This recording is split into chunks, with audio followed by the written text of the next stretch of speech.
निर्गुण की उपासना भी संभव है और निर्गुण उपासना के प्रकार।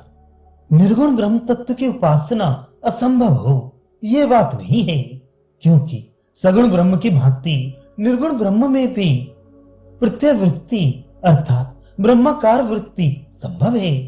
ब्रह्माकार प्रतीति को ही उपासना कहती हैं। ब्रह्म जैसे वेद्य है वैसे ही उपास्य भी है। यदि कहो कि निर्गुण होने से ब्रह्म तो वाणी और मन का भी विषय नहीं है, इसलिए उपास्य भी नहीं है, तो फिर वाणी और मन के अविषय निर्गुण ब्रह्म का ज्ञान भी कैसे संभव होगा? ब्रह्म वाग आदि का विषय नहीं है। यदि इस रूप में उसको जानना संभव है, तो इसी रूप में उसकी उपासना क्यों संभव नहीं है? संभव ही तो है। यदि कहो कि ब्रह्म को उपास्य मानने से उसे सगुण मानना पड़ेगा, तो ये दोष तो उसको वेद्य मानने में भी है। फिर यदि कहो कि उसको वेद्य तो लक्षणावृत्ति से मानेंगे। सिद्धांति कहता है कि उपासना भी लक्ष्य रूप ब्रह्म की करो। यदि कहो कि तो उसी को ब्रह्म समझ जिसकी उपासना करते हैं, इसको नहीं। केनोपनिषद की इस आशय की श्रुति से ब्रह्म की उपास्यता का निषेध हो जाता है।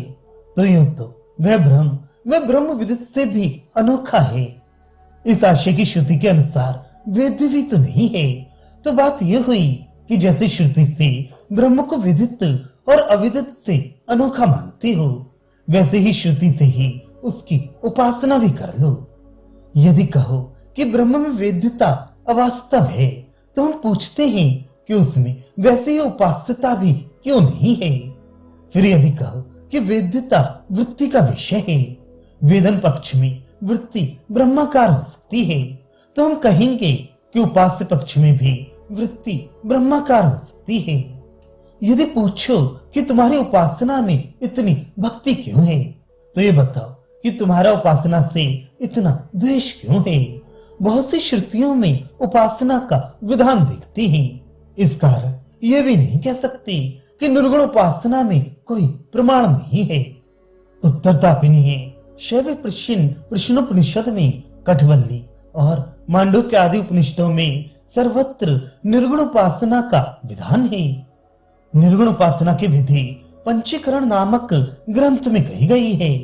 यदि कहो कि इस प्रकार निर्गुण उपासना केवल ज्ञान की साधन होगी, मुक्ति का साधन नहीं, तो इसका उत्तर यह है कि उपासना ज्ञान का साधन हो, हम कब इस बात का निषेध करते हैं?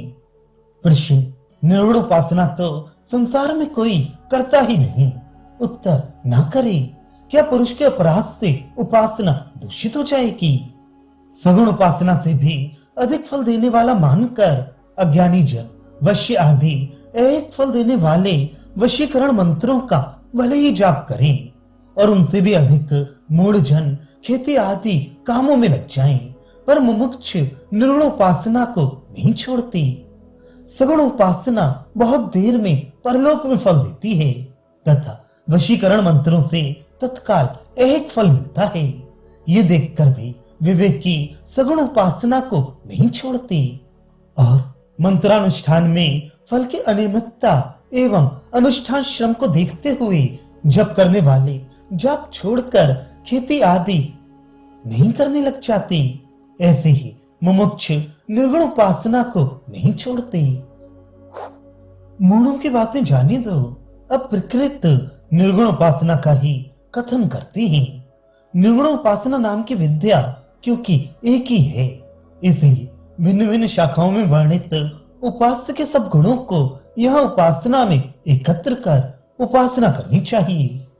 वेदांत का सूत्र सर्व वेदांत प्रत्ययम चोदनात्य विशिष्टात ये बताता है कि सब उपनिषदों से प्रत्ययमान उक्त जो विज्ञान उपासनाएं हैं, वे सब एक रूप हैं, कारण कि उनमें आज्ञा आदि एक ही है।